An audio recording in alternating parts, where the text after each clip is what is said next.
the NTUC bonus issue, maybe you are not aware of, because they cut their bonus.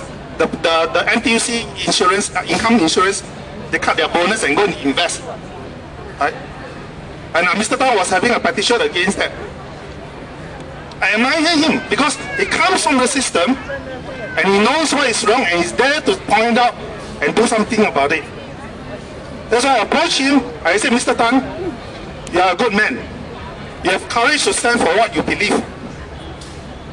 And it's about time this country need a political contest, a competition within the system. I asked him, are you interested to be our elected president? To contest in the next elected presidency. He was in a dilemma because his wife is a bit anxious, just like everybody. If I ask you to stand for election, you will, you're also scared. I also scared, fairly speaking. My wife also scared, right? But it's a natural reflexes. But there must be something for us to think beyond our fear. And that's justice. A social justice for everyone and accountability for this country. Right? Accountability, political accountability for this country. And that's why I'm here. And that's why I'm in G 2006. So Mr. Tan has kept his option open. He says, look, Meng Seng, I'm not very sure, that's what Mr. Tan told me, I'm not very sure whether Singaporeans want this or not. Want a contest, a political contest to the ruling party and to the establishment. So he tells me, get me the signatures to show Singaporeans wanted this. Then it's worthwhile for us to go ahead. As an opposition politician, I understand where it's coming from. Sometimes you spend money, when you go for election, it's not a very cheap thing, You could spend all in all about $20,000 and lose the election, and you get nothing back.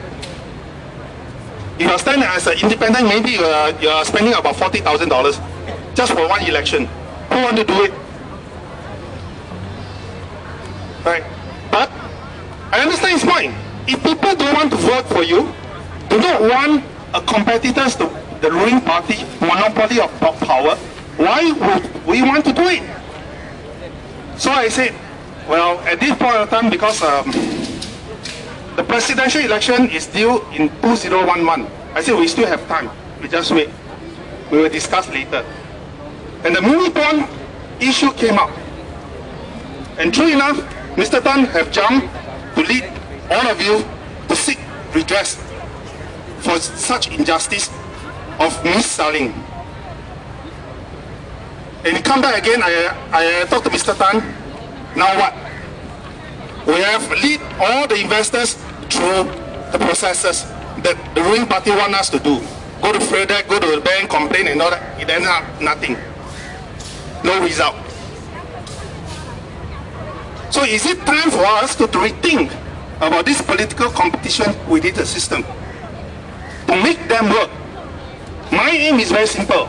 Once we break through one GRC in this system, everything will change. Why? Because PAP MPs and the ministers are very comfortable within the fortress of the GRC because they think that the GRC is Baotia. They think the GRC is Baotia because a big one.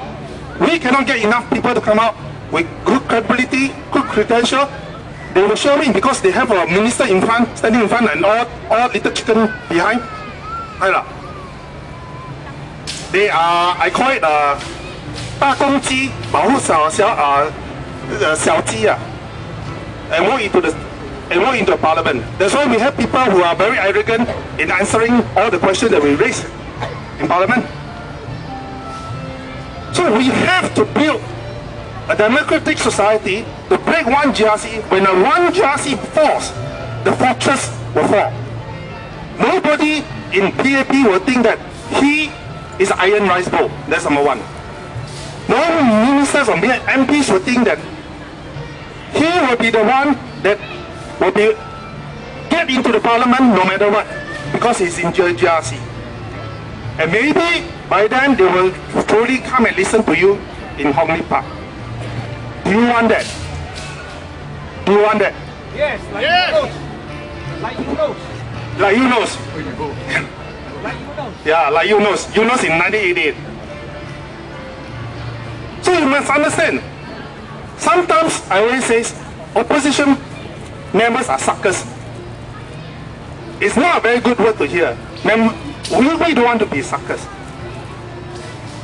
But the fact is, what we do, even if we lose, we are forcing PAP to react, the ruling party to react.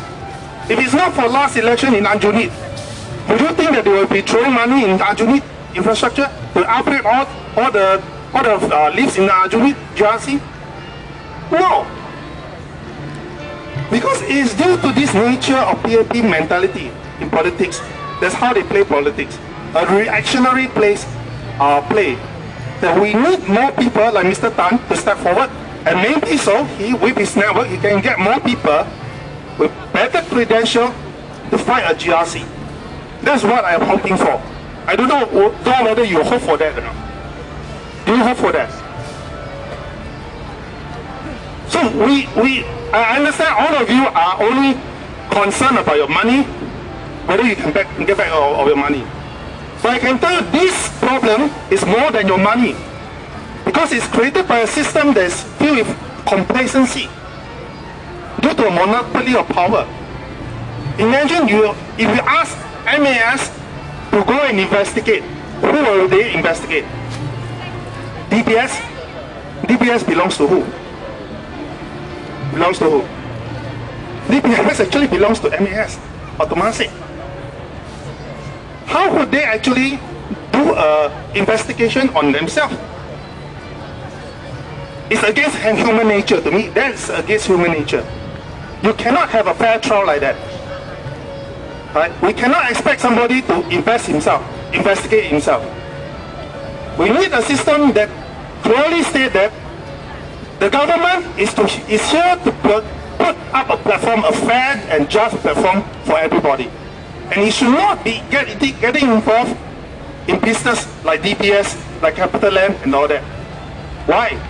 Because when the crunch comes like this issue, where are they going to stand? To social justice. If they stand on your side and ask the banks to pay you, the banks will lose money. And what happened to them? We will blame them again. How come your bank actually lose money under your control? It's not right.